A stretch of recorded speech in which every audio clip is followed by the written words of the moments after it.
Buenos días, mi nombre es Eva Cáceres y el día de hoy les vamos a hablar sobre la terapia multimodal de Lazarus.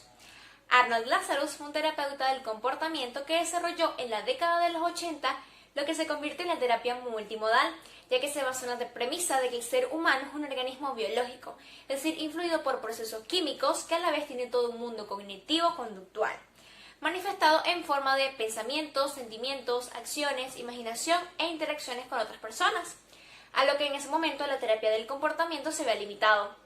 Dada la complejidad de cada ser humano, Lazarus sostiene que en contexto de terapia no se debe centrar la intervención en un único aspecto de la persona.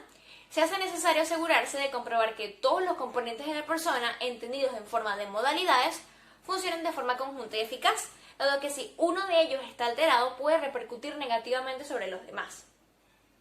La terapia multimodal entonces es un tipo de tratamiento que forma parte del enfoque cognitivo-conductual, aunque también se nutre de otros enfoques psicológicos y opta por una intervención del tipo ecléctico.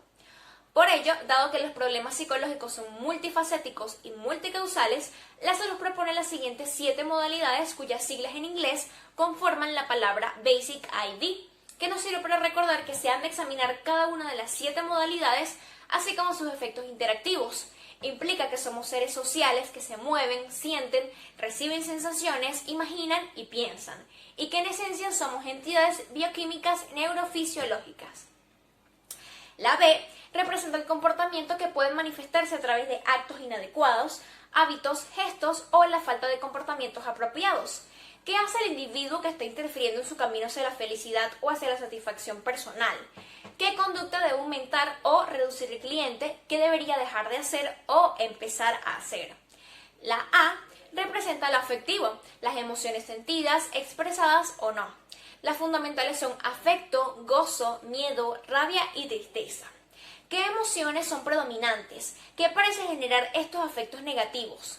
¿Cómo responde la persona cuando se siente de este modo? ¿Qué impacto tienen diversas conductas sobre el afecto de la persona y viceversa? ¿Cómo influye esto sobre las restantes modalidades? La S, por su lado, es la sensación, las percepciones de cambios en el funcionamiento corporal, sensaciones corporales o fisiológicas tales como dolor, tensión, sudor, náuseas, pulso rápido, entre otros. Existen molestias específicas tal como tensión, dolor crónico y temblores. ¿Qué sentimientos, pensamientos y conductas están vinculadas a estas sensaciones negativas? La I hace referencia a la imaginación, que son representaciones de los datos de los sentidos, visuales, auditivas, olfativas, gustativas y táctiles, vinculables principalmente con el hemisferio derecho del cerebro. ¿Qué fantasías e imágenes son predominantes? ¿Cuál es la autoimagen de la persona? Hay imágenes específicas de éxito o de fracaso. Existen imágenes negativas e intrusivas, recuerdos de experiencias tristes o traumáticas. ¿Cómo se relacionan estas imágenes con cogniciones, conductas, reacciones afectivas, etc.? La C representa la cognición o el grado de pensamientos negativos, ideas, creencias, valores, diálogos internos predominantes en el hemisferio izquierdo.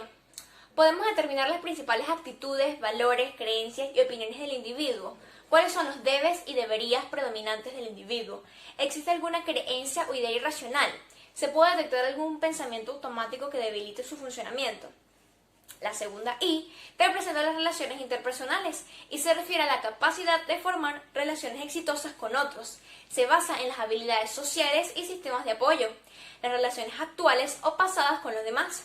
¿Cuáles son los otros significativos en la vida del individuo desde la perspectiva interpersonal? ¿Qué quiere, desea, espera y recibe de ellos y qué les da o hace por ellos a cambio? ¿Qué relaciones le producen placer o un dolor específico? Por último, la D es para las drogas y las funciones biológicas, dado que la mayor parte de la intervención terapéutica que aborda los desajustes biológicos implica el uso de fármacos. Las siglas del modelo Basic ID, la D se toma como siglas de drugs, medicamentos en inglés. Acá se examina la salud física del individuo, el uso de drogas y otras opciones de estilo de vida. Lo referente al organismo, estado de salud o enfermedad, dieta, medicamentos consumidos, entre otros. Está la persona sana desde el punto de vista biológico y es consciente de su salud. Presenta molestias o dolencias físicas. ¿Qué detalles relevantes presenta con relación a la dieta, peso, sueño, ejercicio y consumo de alcohol y drogas? Para entender un poquito esto mejor, vamos a dar un ejemplo. Entonces, cuando el señor Pérez tiene un dolor de cabeza, se preocupa porque es un hipocondríaco. Cuando el señor Pérez tiene dolor de cabeza, recurre a las aspirinas y otros calmantes. Comienza a sentirse ansioso, experimenta dolor como un martillo interno golpeando sobre clavos calientes dentro de su cerebro, se imagina que le pueden diagnosticar un tumor cerebral, mientras se convence de que los doctores han omitido algo realmente grave. No habla y se aísla, y su esposa se desvela por él. Gracias. Hola, yo soy Mariana Campos y hablaremos sobre la fórmula de Lazarus y las ventajas y desventajas que tiene la terapia multimodal. Según el mismo autor, Lazarus a continuación presenta su fórmula de la psicoterapia breve pero exhaustiva, comentando que su enfoque se ha ido formando fundamentalmente sobre la base de los resultados y los seguimientos que ha realizado durante los últimos 40 años.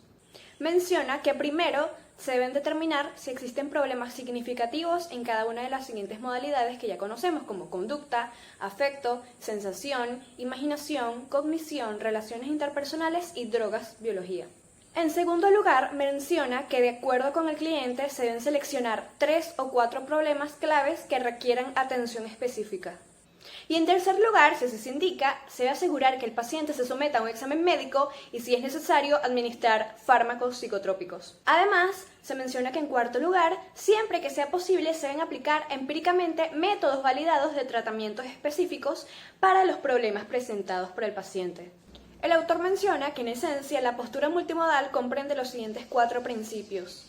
En primer lugar, los seres humanos actúan e interactúan a lo largo de 7 modalidades del Basic ID. En segundo lugar, estas modalidades están vinculadas entre sí por complejas cadenas de conducta y otros sucesos psicofisiológicos y existen en un estado de transacción recíproca. En tercer lugar, la evaluación, que es el diagnóstico preciso, se desarrolla mediante el análisis de cada modalidad y su interacción con las demás. Y en cuarto lugar, la terapia exhaustiva exige la corrección específica de los problemas significativos hallados en el Basic ID.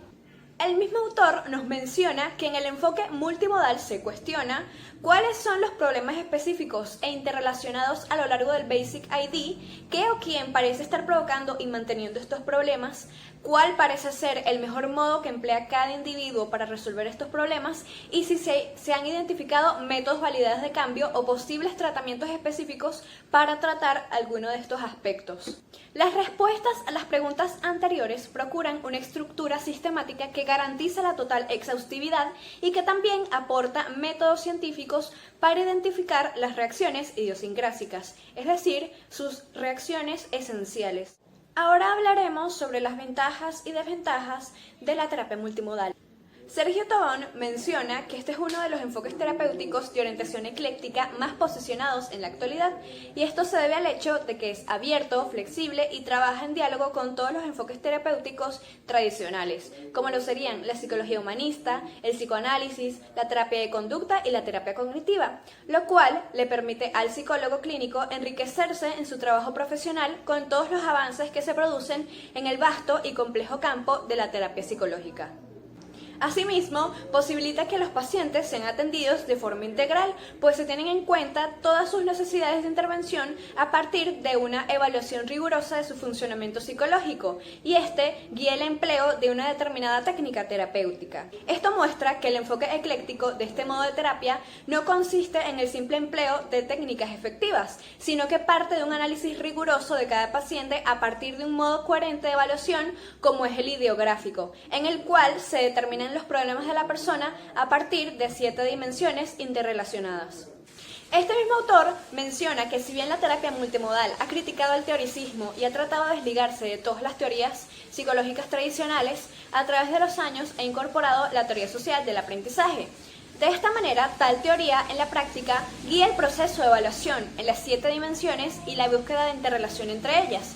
Esto hace que el proceso de intervención tenga coherencia. Sin embargo, a pesar de estas innovaciones y ventajas de la terapia multimodal, es preciso tener en cuenta que este modo terapéutico integra técnicas de diferentes enfoques terapéuticos cuyos marcos teóricos y epistemológicos son diferentes e incluso opuestos entre sí. Y debido a que las técnicas son recontextualizadas cuando se emplean en la terapia multimodal y por consiguiente dejan de ser usadas bajo el paradigma en el cual surgieron, se requiere de un enfoque epistemológico y teórico coherente y riguroso que permita esto, para lo cual la teoría del aprendizaje social tiene sus límites y esto hace que no pueda sacarse todo el provecho posible del empleo de las técnicas.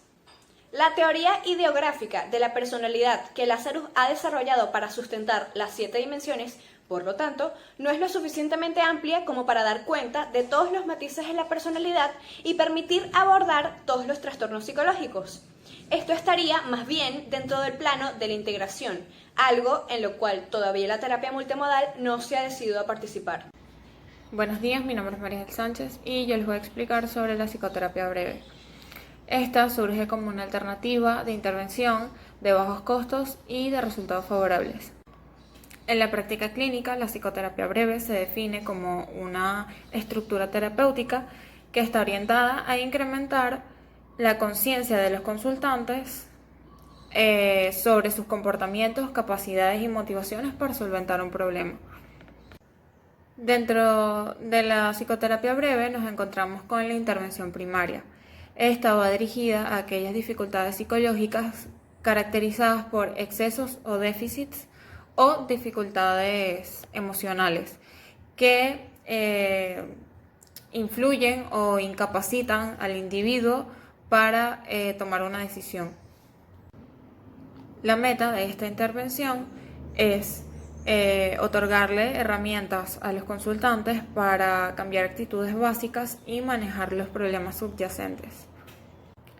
La psicoterapia breve se diferencia de la psicoterapia a largo plazo debido a que ésta no trata patologías, ya que por su número tan reducido de sesiones no es posible tratar patologías como esquizofrenia, ansiedad o anorexia. Para considerar una terapia como breve, debe tener las siguientes características. La terapia debe ser de tiempo limitado y corta duración, entre 1 y 15 sesiones, en un tiempo aproximado de 45 a 60 minutos. Es importante que durante la terapia se fije una meta en un marco temporal como parte del proceso terapéutico, ya que este aumenta la motivación del consultante y evita su pasividad y dependencia. La terapia breve se centra particularmente en el presente, más que en la historia lejana de la persona, y se orienta hacia el futuro, donde realmente se va a desempeñar el individuo. La terapia breve pretende incrementar la motivación y disponibilidad hacia el cambio. Los consultantes deben motivarse hacia el logro de diferentes metas y esto incrementa su sentido de autoeficacia. La terapia breve trabaja la cognición y emoción para lograr el cambio. Se reconoce que las valoraciones, las expectativas y otros constructos cognitivos desempeñan un papel clave en la emoción. Por tanto, se promueve la comprensión de la relación entre los procesos cognitivos y los problemas emocionales, pues está demostrado que los estados anímicos influyen sobre las percepciones que las personas tienen de sí mismas y de los demás. La terapia breve tiene como objetivo la toma de decisiones y el inicio del cambio comportamental. Se lleva al consultante a analizar los pros y contras de su comportamiento, también las posibles formas de actuar para lograr las metas propuestas y los resultados planeados. Para que la psicoterapia breve sea realmente efectiva, el terapeuta debe conservar un foco de atención constructivo, alcanzar soluciones creativas y ofrecer, al mismo tiempo, una terapia breve y exhaustiva. Este deberá contemplar y analizar los siguientes factores cada vez que sea necesario: sentimientos o reacciones conflictivas o ambivalentes, conductas maladaptativas, información errónea, especialmente las creencias disfuncionales, la información incompleta, por ejemplo, déficit de destrezas, ignorancia o ingenuidad, presiones y demandas interpersonales, disfunciones biológicas, estresores externos fuera de la red interpersonal inmediata, por ejemplo, condiciones vitales pobres. Y por último, las experiencias traumáticas, como por ejemplo el abuso sexual, abandono y desatención durante la infancia. Los aspectos a abarcar en la entrevista inicial de la psicoterapia breve deben ser establecidos a través de las siguientes preguntas. ¿Cuáles fueron las quejas presentadas y los principales sucesos precipitadores de las mismas? ¿Cuáles parecen ser los factores antecedentes significativos? ¿Quién y qué parece estar manteniendo las conductas maladaptativas del paciente?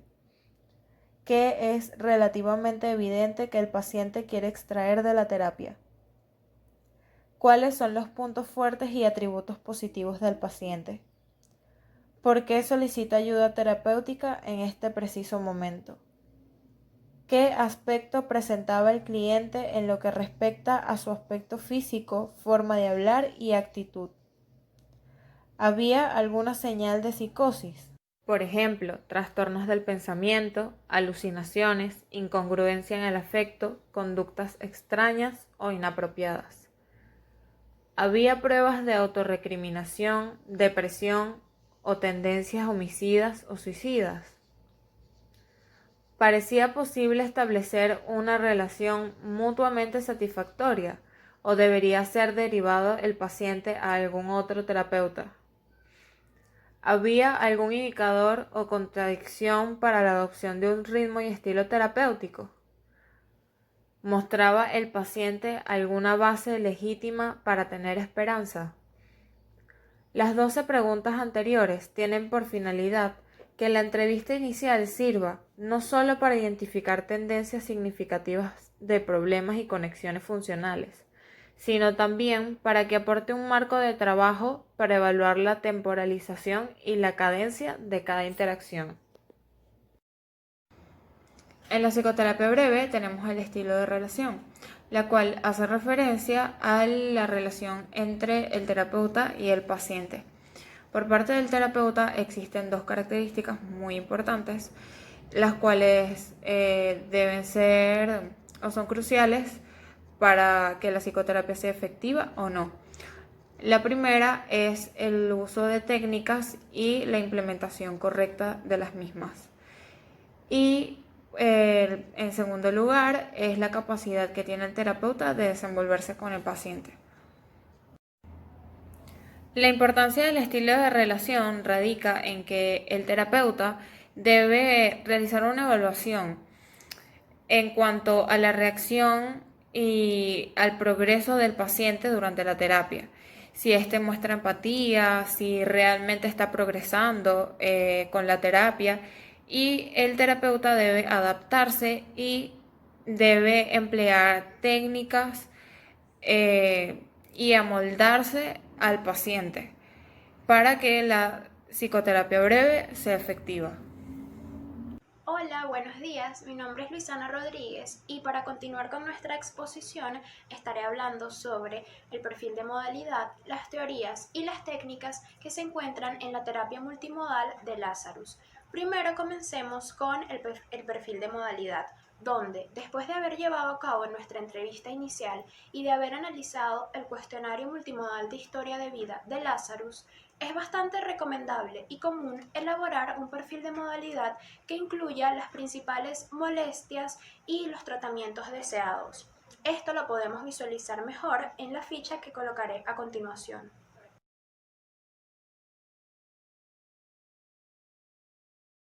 Como pudimos ver, es bastante concreto y específico, y este perfil de modalidad puede modificarse en cualquier momento. Sirve para guiar y ayudar al terapeuta a no perder de vista algunos aspectos importantes durante el tratamiento.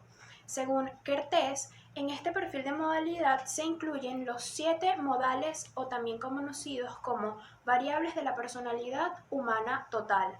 También se incluyen los objetivos o estados deseados previamente discutidos con el paciente, las técnicas que se van a utilizar para evaluar cada molestia.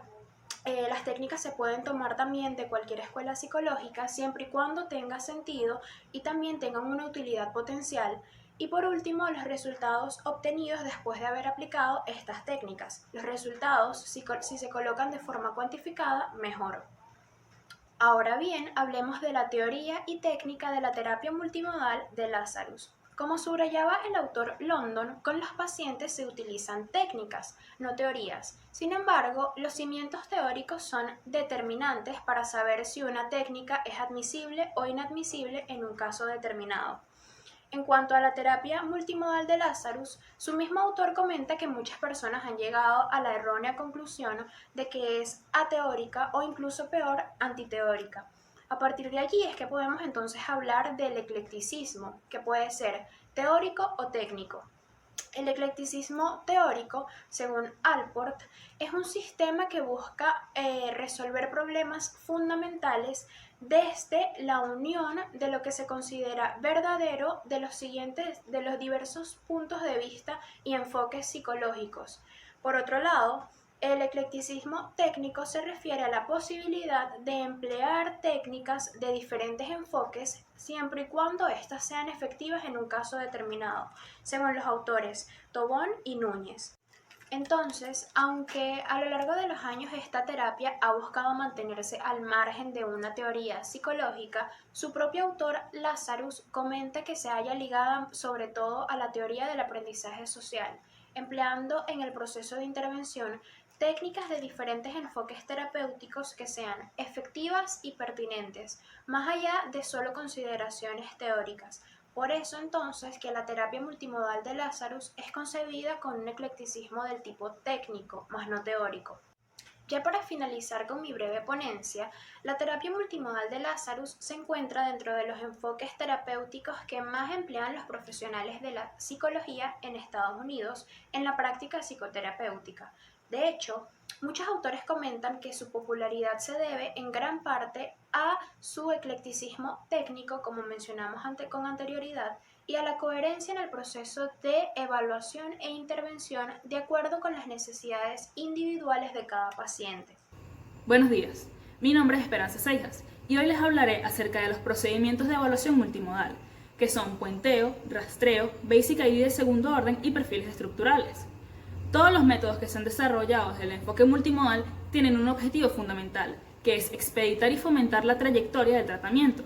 Por lo tanto, se debe elegir el procedimiento determinado para lograr avanzar en lugar de estancarse al intentar conseguir lo que el terapeuta necesita, pero que se está viendo dificultado por el mismo paciente.